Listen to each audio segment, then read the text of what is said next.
मन ही अगर बीमार हुआ तो शरीर की स्वस्थता की बात आप करेंगे, ये बेईमानी होगी। लाइफ इतना ज़्यादा तुलना हो गया है, दूसरे से बढ़ने की होड़ हो गई है और मेहनत कम कर रहे हैं। उसकी बात को नहीं सुनती हैं, जो भी बताना चाहता है आप उसको इग्नोर करती हैं या डांट देती हैं, तो अगली बार से तो बच्चा आपसे बताने से रहा। मोबाइल को एक बहुत बड़ा बाधा कह सकते हैं, और कैरियर के लिए भी, बच्चों की पढ़ाई के लिए भी, और हर चीज़ के लिए। मौसम बहुत सुंदर है, जगह बहुत सुंदर है, लेकिन आजकल क्या होता है, लोग इतने स्ट्रेस और एंग्जाइटी में रहते हैं ना कि ये चीज़ें उन्हें दिखाई नहीं देती हैं और वो कहाँ गुम हो जाते हैं, अपनी आसपास की चीज़ों में, अपनी ज़िंदगी की उलझनों में। 24 घंटे का टेंशन, 24 घंटे का स्ट्रेस, नतीजा मेंटल प्रॉब्लम्स। मतलब हर तरह का स्ट्रेस, एंग्जाइटी से लेते हुए वो डिप्रेशन तक चला जाता है। नमस्कार, मैं हूं श्वेता सुरभि आपके साथ इम्पैक्ट लाइव पर। और जब मैं एंग्जाइटी, डिप्रेशन और मेंटल हेल्थ की बात कर रही हूं तो मेंटल हेल्थ का नाम याद आते ही सबसे पहले लगता है किसी ऐसे इंसान के पास चले जो सिर्फ डॉक्टर ना हो, सिर्फ मेडिकल की बातें ना करे, वो आपकी समस्या को समझे, सुने और सुलझा दे। ऐसी ही एक महान हस्ती हमारे साथ हैं बहुत प्रसिद्ध डॉक्टर बिंदा सिंह। बहुत बहुत स्वागत है आपका हमारे कार्यक्रम। धन्यवाद श्वेता जी। सबसे बड़ी बात है कि आप डॉक्टर हैं, साइकोलॉजिस्ट है, क्लिनिकल साइकोलॉजिस्ट, तो मुझे लगता है कि आप लोगों को देख के ही सबसे पहले जज कर लेती हैं, उनको समझ जाती। बिल्कुल, ऑब्जर्वेशन से तो पता चल ही जाता है कि उसके मन में क्या चल रहा है। उसके जो परेशानी उसके चेहरे पे झलक जाती है, उसका बॉडी लैंग्वेज, उसका फेशियल एक्सप्रेशन ये बता देता है वो कितना परेशान है और उससे निकलना चाह रहा है। बिल्कुल, मुझे लगता है कि ये बहुत नेक काम है। सही मुझे तो परोपकार का काम है कि आप यहाँ लोगों को उनकी एंग्जाइटी से, मतलब मेंटल डिप्रेशन से निकाल रही हैं। शरीर का इलाज तो कोई कर लेता है ना, मन का इलाज ज़्यादा मुश्किल होता है। और सबसे चीज़ है कि शरीर कब स्वस्थ रहेगा, जब आपका मन स्वस्थ रहेगा।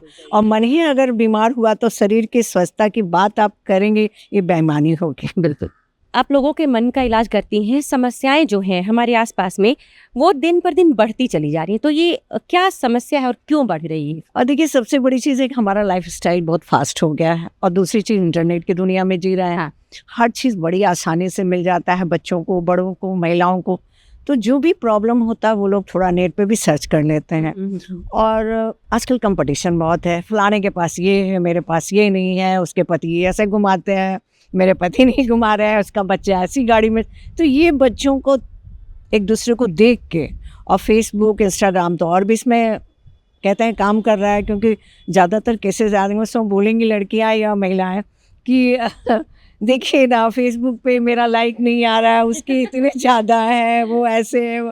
तो ये चीज़ें आती हैं।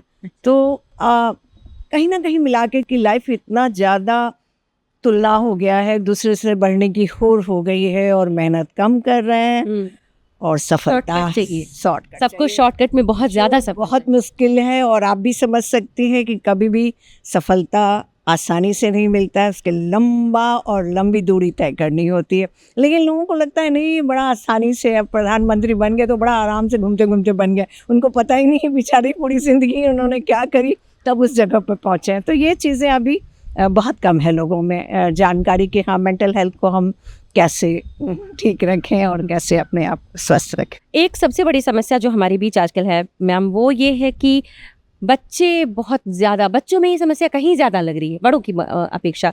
तो आपको क्या लगता है ये क्यों हो रहा है? जो डिप्रेशन और एंग्जाइटी है वो है, या पेरेंट्स और बच्चों के बीच में एक जो गैप आ रहा है वो क्यों हो रहा है? देखिए, आजकल पेरेंट्स के पास भी टाइम नहीं है, दोनों वर्किंग हो गए हैं, और जो भी समय मिलता भी है तो वो अपने मोबाइल में व्यस्त कर देते हैं। दोस्तों के बीच ये नहीं सोचते हैं आपके बच्चे की भावनाएं क्या हैं, उसे क्या चाहिए, उसे क्या बैठ के बात करनी चाहिए। बच्चा किसको बताएगा?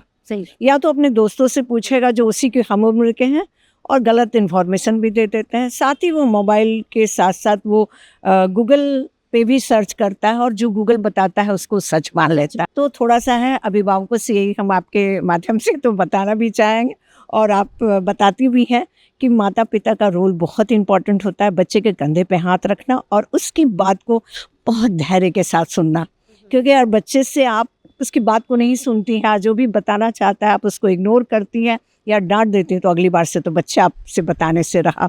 और जब नहीं बताएगा तो सोचिए ना, पढ़ाई में पीछे, कैरियर में पीछे, और बहुत सी चीज़ों में आ रहा है, तो क्या करेगा, किससे? डिप्रेशन तो आना ही है, और डिप्रेशन तो आजकल एकदम कॉमन हो गया है। और मुझे लगता है कि एक बहुत बड़ा वजह मोबाइल भी है। क्या कहेंगी आप? बहुत बड़ा नहीं, बहुत बड़ा मोबाइल वजह है, क्योंकि आज हम सब सिमट गए एक मोबाइल में। और ना पढ़ाई टाइम पे कर पाते हैं, ना रूटीन है हमारा, ना हमारा दिनचर्या सही है, और परिवार वालों के पास भी कहाँ टाइम है बच्चों से बात करने के लिए। मोबाइल ही तो उनके पास है जो उनका दोस्त बन। तो ऐसे में आजकल जो लाइफस्टाइल है, मोबाइल को एक बहुत बड़ा बाधा कह सकते हैं, और कैरियर के लिए भी, बच्चों की पढ़ाई के लिए भी, और हर चीज़ के लिए।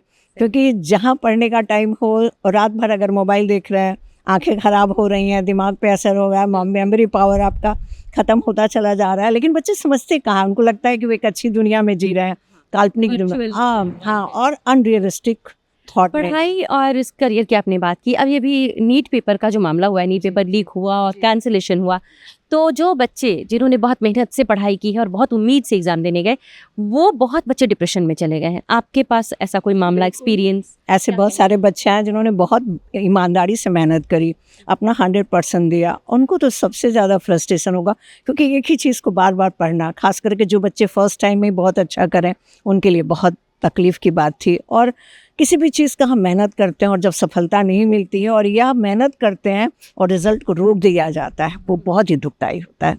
तो ऐसे बच्चों को बहुत परेशानी हुई। ऐसे कुछ बच्चे भी आए। एक लड़की है जो बहुत मेहनत की थी और बहुत स्ट्रगल से की थी। उसका कहना है कि मैडम अब क्या, अब तो ख़त्म ही हो गया जीवन।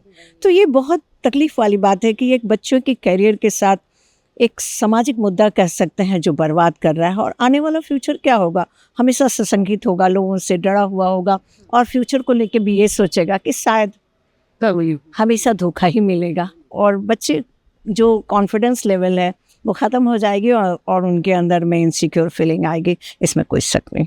तो बिंदा मैम, आपने बहुत इंपॉर्टेंट बातें बताई और मुझे लगता है कि मतलब लोगों को इस पर सोचना चाहिए। हम लोग सुनते हैं और भूल जाते हैं। ये सुनने के बाद लोगों को इस पर काम करना चाहिए, समझना चाहिए कि क्या सही है और क्या गलत है। फिलहाल चलते चलते आप क्या मैसेज देना चाहेंगे हमारे व्यूअर्स? बिल्कुल, युवाओं से तो यही कहना चाहेंगे कि आप मेहनत पे विश्वास रखिए, अपना 100% दीजिए। सफलता मिलना ना मिलना ये बहुत मायने नहीं रखता है, लेकिन जो मेहनत करते हैं भविष्य में वो हमेशा सफल होते हैं। अभिभावकों को भी एक शब्द बोलना ज़रूरी है कि आप अपने बच्चों को समझें, उन्हें पहचानें, उनकी क्षमताओं का मजाक ना उड़ाएं। किसी से तुलना किए बिना आप अपने बच्चे के, आप माता पिता ही नहीं, आप उसके डॉक्टर के। क्या बात है मैम, आपने इतना बहुत कीमती वक्त दिया, इतना अच्छे से आपने इतना सब कुछ समझाया। बहुत बुरी चीज़ के लिए आपका बहुत बहुत बहुत धन्यवाद। धन्यवाद श्वेता। व्यूअर्स, आपके साथ हम हमेशा मिलते रहते हैं, आपसे मुलाकात करते हैं और करवाते हैं किसी खास शख्सियत से जो बहुत स्पेशल हैं, जिनकी बातें हमारे लिए बहुत इंपॉर्टेंट होती हैं। ऐसी एक शख्सियत हैं, आज हमारे साथ थी डॉक्टर बिंदा सिंह, क्लिनिकल साइकोलॉजिस्ट, जो बहुत इलाज करती हैं लोगों के मन का और दिमाग का। अगली बार फिर एक शख्सियत के साथ आऊँगी, तब तक के लिए bye bye, take care, thanks.